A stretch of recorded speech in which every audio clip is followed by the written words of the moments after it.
진짜 망하는 길로 가는구나 하는 생각. 저 사람이 진짜 망하는 길을 선택했구나. 여러 가지 선택의 길 중에 제일 망하는 길을 선택했고 참담했습니다. 개헌이라는 게 헌법에 나와 있잖아요. 전쟁 상황이나 그에 준하는 국가 위기 상황 때 계엄하는 겁니다. 쿠데타 하면 계엄을 하죠. 이건 쿠데타도 아니잖아요. 자기가 쿠데타 아니라고 그랬어요. 그러면 뭡니까? 야당 혼내주기 위해서 계엄한다고 그러는데 그건 말이 안 되죠. 야당하고 막 이야기를 해야죠. 너희들이 다수당인데 이렇게 횡포하겠냐? 이렇게 얘기를 하고 안 들었으면 몰라도 얘기할 기회를 안 가졌어요. 정치인은 대화가 먼저입니다. 타협이 먼저입니다. 심층 인터뷰 시작합니다. 오늘 모신 이분은 보고 계시죠? 네, 과거에 정말 우리 정치사의 산증인이시죠. 민정당에서 사선 의원 하셨고 민자당까지, 그리고 DJ 정부에서 초대 국정원장 하셨고 지난해부터는 우리 광복회장 하시면서 정말 이승만부터 윤석열 대통령까지 우리 정치를 지켜봐 오신, 그리고 우리 임정의 주역 중의 주역인 이시영 선생의 종손자시죠. 이종찬 광복회장 3프로 스튜디오에 어렵게 모셨습니다. 어서 오십시오. 네, 감사합니다. 안녕하셨습니까? 네. 3프로 우리 시청자분들에게 인사 말씀 한번 해주시죠. 예, 네. 국민 여러분, 시청자 여러분, 안녕하셨습니까? 광복회장 이종찬입니다.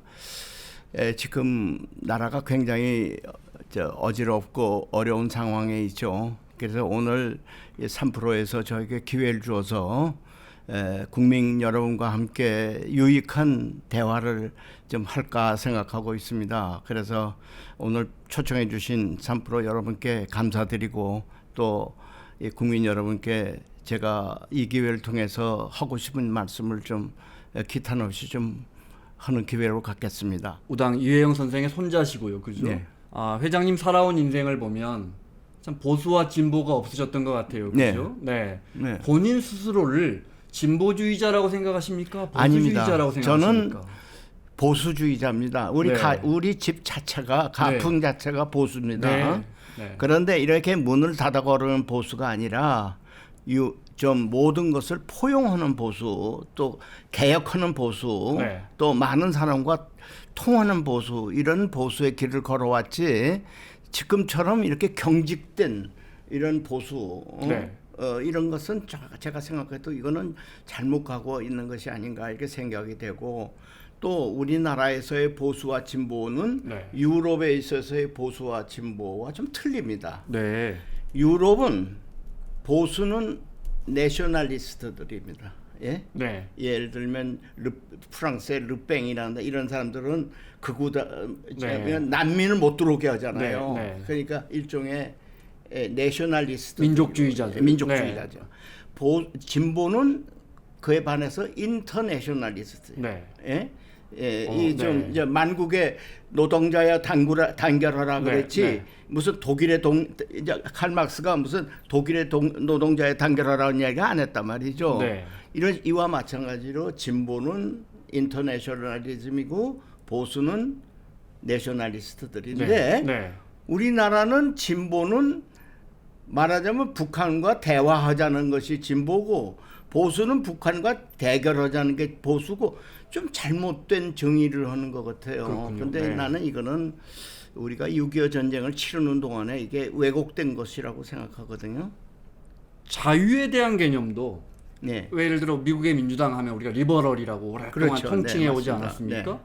윤석열 대통령도 자유민주주의에서 어떻게 보면 민주주의보단 자유에 훨씬 치중했던 것 같아요. 네, 맞습니다. 자유의 개념도 서구 선진국의 보수 진보와 우리가 생각하는 게 좀 많이 정치권에서는 좀 다른 것 같습니다. 근데 맞습니다. 그 자유라는 게 네. 굉장히 이게 광의적인 의미가 있는데, 요새 소위 윤석열 대통령을 위해 싸고 있는 소위 뉴라이트들의 자유는 일종의 이게 그 뭐랄까 그 신자유주의적 자유죠. 네. 너무 이 신자유주의가 한때는 마가렛 세처라든가 레간이라든가 이런 분의 신자유주의는 이게 경제를 부흥시켰는데 좋았는데, 네. 이게 극과 극을 철회한단 말이죠. 빈부를 격차를. 네. 부자는 굉장히 부자가 되고 가난한 사람 더 가난하게 되고 중산층이 무너지는 이런 신자유주의적 자유이기 때문에 네. 저는 그 자유는 조금 수정해 가면서 가야 된다 하는 것을 항상 제가 얘기를 해왔습니다. 네. 윤석열 대통령 좀 여쭤보겠습니다. 네. 좀 깊이 있게 여쭤봐도 되겠습니까? 네, 뭐 괜찮습니다. 처음에 봤던 윤석열 검사와 지금 생각하는 윤석열 대통령은 차이가 큽니까? 차이가 있어서 제가 섭섭히 생각합니다. 처음에 정치를 시작을 할 때 매헌 기념관에서 정치 선언을 했습니다. 네. 제가 그랬습니다. 서구 장안에 그 좋은 장소가 얼마든지 있는데 왜 하필이면 저 구석백이 있는 매헌 기념관 아시잖아요. 저 서울의 숲에 있잖아요. 거기 손님이 가려면 지하철을 몇 번 갈아타고 가야 될 텐데 왜 그렇게 불편한 장소에다가 택할 이유가 뭐가 있냐. 서울 중앙에 얼마든지 있지 않냐. 프레스센터도 있고 뭣도 있고 다 있지 않냐. 그랬더니 그렇지 않습니다. 매헌기념관에 하는 거는 매헌 정신을 우리가 얘기를 해야 되는 거 아닙니까? 전 거기에 대해서 전 100% 지지했습니다. 자네 말이 맞다. 내가 그걸 생각 못하고 그 장소 얘기를 했다. 내가 그래서 윤봉길 정신을 알고 가는 게 대통령 되려는 사람은 적어도 그런 정신 하에서 가야지. 이게 무슨 장소 좋다고 그걸 택하는 것은 그건 옳지 않다고 본다. 이렇게 얘기를 하기를 나는 내가 생각 못한 걸 얘기하니까 얼마나 내가 반갑고 이거 참 지도자라고 생각했습니다. 그런데 윤봉길만이 독립운동가 하는 거 아니다. 국내에서도 얼마든지 독립운동했다 이런 얘기고 자꾸 바꿔줘요. 나중엔 뭐까지 얘기를 하냐면 독립운동이라는 것은 꼭 무장으로 하는 거 아니다. 그 다음에는 뭐로 바꿔줬느냐. 우리의 광복은 연합국의 승리에 의해서 이룬 것이다. 이렇게 얘기죠. 거기에 제가 놀랐습니다. 왜? 프랑스에도 놀만디 상륙작전이 연합군의 상륙작전 했지 프랑스 군대가 상륙작전 했나요? 그래도 프랑스는 다 드골 장군이 해방했다고 그럽니다. 지도자는 그래야 됩니다. 그래서 제가 그 변하는 것의 가장 대표적인 예가 뭐냐면 독립기념관장을 임명을 하는데 그 사람은 독립기념관장으로 안 맞는 사람. 유라이트 계열의 독립기념관장이 왔죠. 그래서 제가 반대했더니 저를 못마땅해서 제가 그 다음부터는 얘기를. 그 다음부터 지금까지 통화도 하신 적이 없어요. 통화도 없어요. 제가 섭섭한 점이 그 점입니다. 초심으로 안 갔어요. 임시정부에 대한 생각도 언론 보도만 봐도 윤 대통령의 생각이 많이 바뀌었습니다. 그게 다 뉴라이트 영향인데 뭐 뉴라이트도 좋고 올드라이트도 좋고 다 좋습니다. 뭐 얘기를 안 합니다. 그러나 그 사람들이 학문의 자유라면 좋아요. 그러나 우리나라에 국민의 세금을 쓰는 공공단체에 와서 차지하고 앉아가지고서 계속해서 역사를 왜곡하고 대한민국이 나가야 할 방향을 이상스럽게 끌고 가는 거는 나는 그건 찬동하지 못합니다. 그래서 나는 비판하는 겁니다. 윤석열 대통령 계엄이 한밤중에 선포가 됐습니다. 그 뉴스를 보시고 어떤 생각이 드셨어요? 진짜 망하는 길로 가는구나 하는 생각을 했어요. 저 사람이 진짜 망하는 길을 선택했구나. 여러 가지 선택의 길 중에 제일 망하는 길을 선택했구나. 참담했습니다. 그건 개헌이라는 게 헌법에 나와 있잖아요. 전쟁 상황이나 그에 준하는 국가 위기 상황 때 계엄하는 겁니다.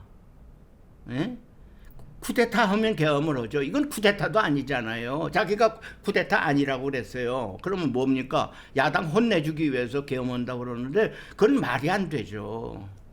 윤 대통령은 야당이 20여 차례에 대해서 국무위원들을 탄핵하고 국정을 이어가기가 어렵기 때문에 불가피한 선택이라는 주장이에요. 그건 불가피한 선택을 주는 건 자기의 생각이고, 그러면 자기는 탄핵을 계속하는 야당 대표를 불러다가 너 나라를 망치게 할래? 뭐라고 얘기를 해야 될 거 아닙니까? 대화 없었지 않았어요? 야당 대표랑 잘 안 만났습니다. 안 만났잖아요. 네. 야당하고 막 얘기를 해야죠. 너희들이 다수당인데 이렇게 횡포하겠냐? 이렇게 얘기를 하고 안 들었으면 몰라도 얘기할 기회를 안 가졌어요. 그러면 그 양반은 정치인은 대화가 먼저입니다. 타협이 먼저입니다. 그 선거 부정에 대한 주장도 대통령이 많이 저는 믿었던 것 같아요. 네. 우리 솔직하게 얘기해서요. 그 양반을 타락시킨 것 중에 하나가 극우파의 유튜브입니다. 이 양반이 극우파 유튜브를 자꾸 봐요. 그 편협한 우파들의 얘기.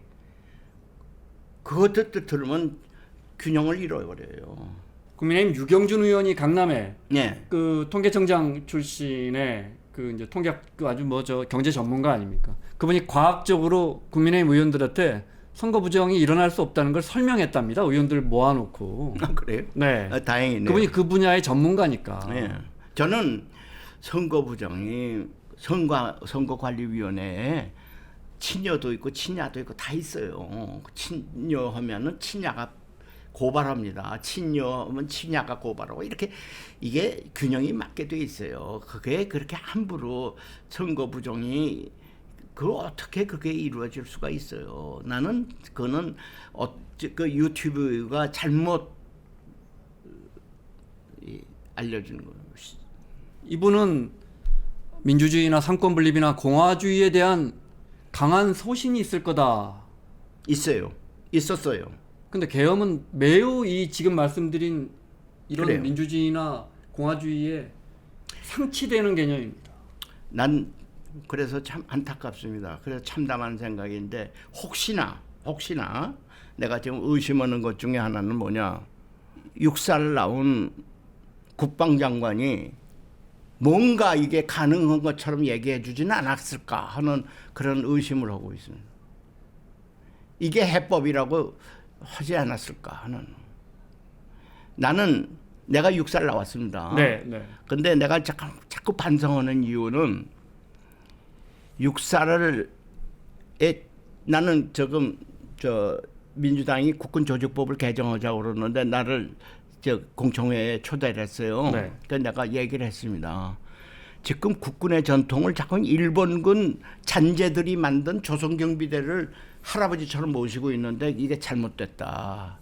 일본군을 배우면 안 된다.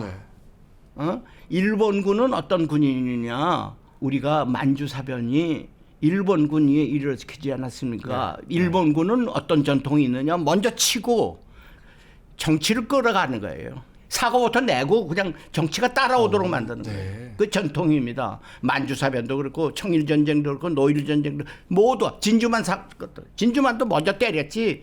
나중에 정치적으로 합의되지 않고 나중에 선전포고 온 거예요. 네. 이게 일본군 전통인데 그걸 전통을 배우면 큰일 납니다. 군이 모든 것을 다 할 수 있다. 정부는 군을 따라와라. 근데 이번 계엄이 어찌 보면 그런 식입니다. 저는 그게 의심이 돼서 그러는 겁니다. 그래갖고 전부 육사 출신들만 사령관으로 전부 앉혀가지고 전부 동원을 하려고 그런 것이 내가 아이고 저놈들이 참 나쁜 놈들이구나. 저는 육사를 완전히 망쳤구나 이렇게. 그래서 제가 국군조직법에 네. 뭘 넣으라고 그러냐면 우리 군은 애국적인 군인으로 해야 된다. 그러니까 그래서 이스라엘 군이 왜 강합니까? 자기네들 나라를 세울 때의 그 민병이 바로 지금 국군이 된 거예요. 하카나가 바로 이스라엘 군이 된 겁니다. 나는 우리의 의병이나 독립군이 바로 국군의 전통이 되면 나라를 사랑하는 군인이 되죠. 네. 그래서 전통을 뿌리가 생기는 거죠. 광복군이 1940년 9월 17일 날 중칭에서 시작을 할 때 네. 조성환 선생이 뭐라고 연설을 했느냐 하면은요. 오늘 세우는 이 광복군은 오늘 시작하는 게 아니다. 1907년 대한제국군대가 네. 일본에 의해서 강제로 해산되는 날 우리는 시작했다. 이게 얘기가 뭐냐면 조선 1907년에 해산이 됐을 때 의병이 일어났어요. 전국적으로. 대한제국군대는 8,000명에 불과해요. 그런데 의병은 몇 명이냐? 14만 명이 일어났어요. 근데 일본군하고 싸웠어요. 네. 근데 일본군이 그 선진 무기를 가지고 있으니까 막 기관총으로 쏴대니까 뭐 다 죽었죠. 많이 죽었어요. 한 3만 명 죽었다고 그래요. 그런데 쫓겨 올라갔어요. 그 쫓겨 올라갔고 저 만주 우라지보스도 그걸로 갔어요. 네. 그때 안중근 의사가 거기에 참여를 했어요. 그래갖고 독립군을 만드는데 안중근 의사가 네. 거기에서 한몫을 한 겁니다. 그래서 안중근 의사가 군인 위국 헌신은 군인 본분이라고 네, 한 거는 자기가 군인이다 이게. 당시 중장이다. 네, 네. 그래서 마지막 재판소에 가서도 내가 살인범이 아니라 포로로 대우하라고 그러지 않았어요. 네. 응? 전쟁 포로로. 네. 그 정신을 살려야 돼요.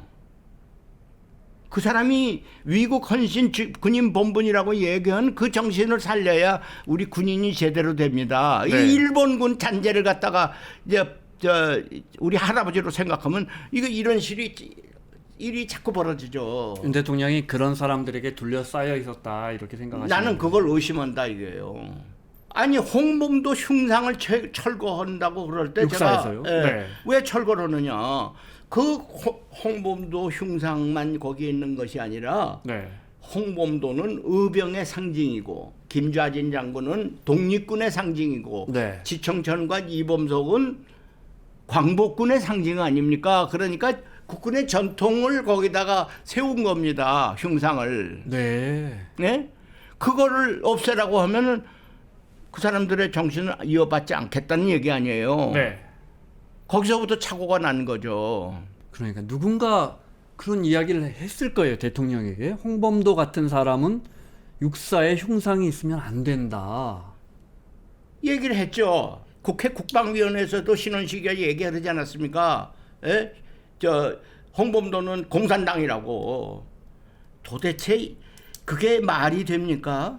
아니 그 양반이 물론 공산당이 1927년에 집단 농장의 지도자가 됐으니까 의무적으로 공산당 가입했으니까 가입했습니다. 네. 그러나 1920년에는 이 양반이 볼셰비키 혁명 때는 이 양반이 그 피압박 민족 대회에 가서도 그 자료에 직업을 뭐라고 썼냐면 의병이라고 썼어요. 네. 이런 역사에 대해서 그냥 깔아뭉개버리고 다 공산당이라고만 하고 뭐 나는 대통령이 최근에 연설하는 것에 대해서 굉장히 실망한 부분이 뭐냐면 친공산주의자 뭐 반국가 사범 이런 얘기는 이게 70년대 이 얘기라고.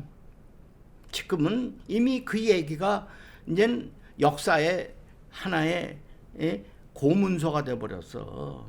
그걸 믿는 이른바 아스팔트 보수가 엄연히 존재하고 어떻게 통합으로 가야겠습니까?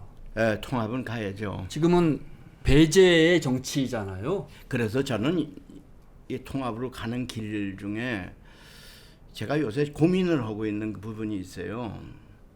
여와 야가 자꾸 저렇게 딴 걸 가지고 무슨 헌법위원을 임명하고 임명하지 않고 뭐 어쩌고 이런 네. 거보다도 지금 왜 이 헌법이 그동안에 대통령 4분이 감옥을 가고 네.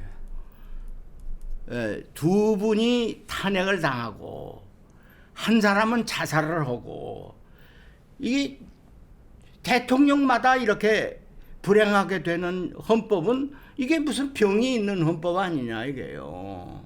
그래서 나는 내가 87년도 헌법을 만들 아까 말씀드린 네. 것 같이 그게 임시정부 법통을 개정한다. 나도 잘못이죠. 그거 하나만 해놓으면 헌법이 이제 완전 민주 헌법이 되는 줄 알았는데 이 헌법이 87년 헌법이 내가 생각할 때 부족함이 많고 이미 87년대 환경하고 지금은 달라졌습니다. 그래서 이번 기회에 네. 왜 많은 사람이 지금 개헌해야 한다는 얘기는 나오는데 국회에선 얘기가 안 나오느냐 이게요. 나는 이번 기회에 이 헌법을 바꾸자. 어? 정권 잡으려고만 지금 서두르지 말고 헌법을 개정해서 그 헌법 때 개정된 대통령이 되든 네. 총리가 되든 되자. 이런 얘기를 하는 사람이 없는 것을 굉장히 유감으로 생각합니다. 요건 일부에서는 뭐 얘기가 나왔지만 해야 돼요. 민주당은 지금 이제 탄핵 일정 뭐 마음이 급한 것 같습니다. 탄핵은요. 네. 저는 이거는 무슨 9명이 되면 탄핵이 되고 6명이면 탄핵 안 되고 이렇지 않을 겁니다. 국민 대세가 지금 탄핵으로 가야 된다는 것이 거의 결정적 여론이에요. 탄핵안은 인용될 거라고 보십니까? 저는 그렇게 봅니다. 네. 그렇게 조마조마하는 마음으로 있으면 안 됩니다. 그래서 지금은 정치 일정 중에서 가장 중요한 것이 네. 헌법을 이 기회에 가장 좋은 기회입니다. 예? 네. 지금 헌법 빨리 개정하자 이게요. 빨리 여야가 이 위원회를 만들어서 국민 네. 여론을 수렴하라 이게요. 그래갖고 해서 석 달이면 끝나요. 개정 헌법의 핵심은 뭡니까? 4년 그거는 국민에게 중임제- 맡깁니다. 네. 네, 그런데 네. 나는 네. 사실은 얼마 전까지 4년 중임제를 제가 말하자면 그 방향이 옳을 것 같다 이렇게 네. 생각했습니다. 그런데 요새 제가 생각이 좀 달라졌어요. 왜냐 대통령이 되기만 하면 전부 제왕이 돼버려. 네. 그래서 제왕적 대통령 제도는 이건 안 좋다. 그래서 대통령의 권한을 분산시키자. 네.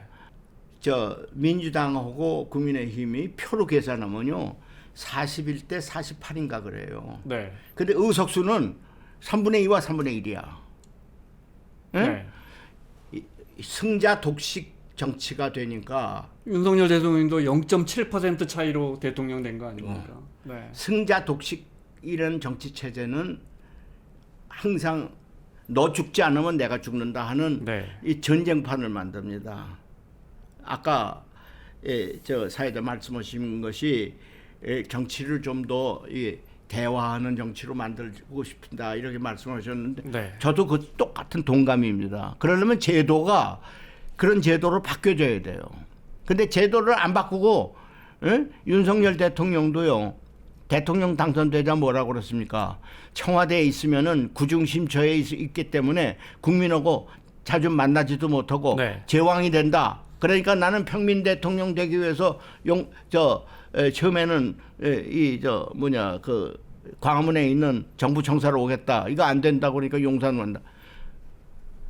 장소가 문제가 아니에요. 네. 제도가 나쁜 겁니다. 제도가 제왕적 대통령을 만들어 버렸어요. 탄핵이 인용될 가능성이 높다 이렇게 내다보셨으니까 그러면 이제 우리가 대통령을 다시 뽑아야 합니다. 어떤 지도자가 나와야 한다고 생각하십니까? 국민 통합입니다. 통합. 네. 모든 걸 감쌀 수 있는 대통령.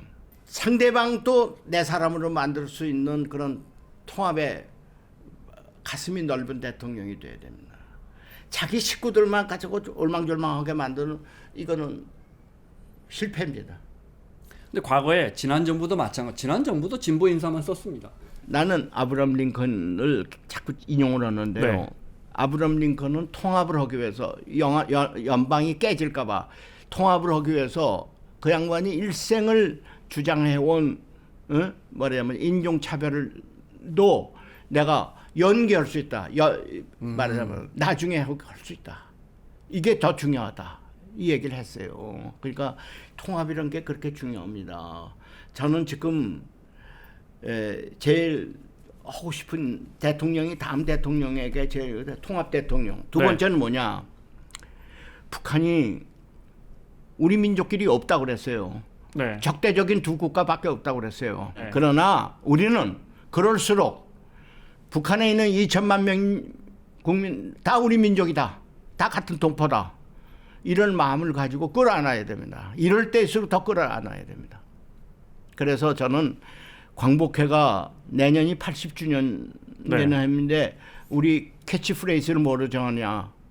우리는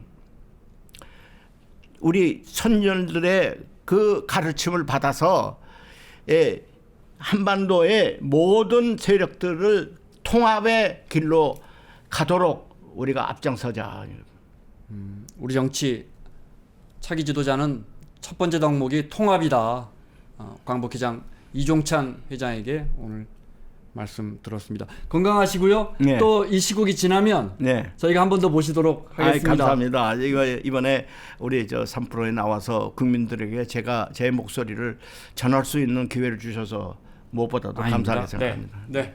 자, 마무리하겠습니다. 이종찬 광복회장이었습니다. 고맙습니다.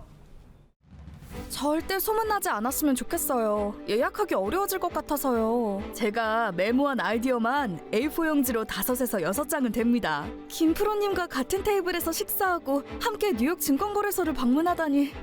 와... 극상의 만족도를 자랑하는 3프로TV만의 시그니처 투어 프로그램 파이낸스 앤 칼리지 미국 투어가 2기 모집을 시작합니다. 월스트리트 기관 투자자에게 직접 듣는 미국 투자 전략, 아이비리그 방문과 현지 교수 특강, 모건 스탠리와 3프로TV 미국 스튜디오 방문, 그리고 김프로와의 아주 특별한 만남까지 준비되어 있는데요. 미국 주식 투자자부터 자녀와 함께하신 가족들까지 다양한 일기 참가자들이 입을 모아 극찬한 3프로TV 파이낸스 앤 칼리지 미국 투어와 함께 2025년 아주 특별한 시작을 경험해 보십시오.